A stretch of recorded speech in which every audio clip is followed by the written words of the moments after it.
Rayo de sol, margaritas con mantequilla, volver amarilla a esta ratilla.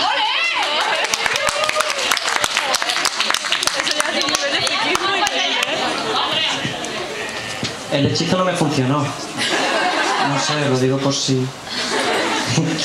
A ver. ¿Qué utilizan Harry, Ron y Hermione para poder entrar a la sala común de Slytherin?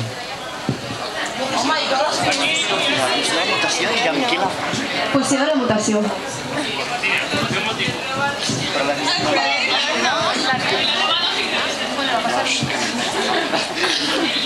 A ver, si antes hablábamos del ejército de Dumbledore, ahora vamos a por la Orden del Fénix.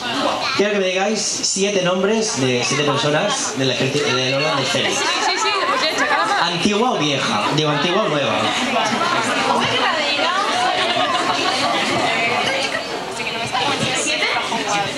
Pues Remus Lupin, Sirius Black, Molly Weasley, Arthur Weasley, Kingsley Shackleford, Montongus Fletcher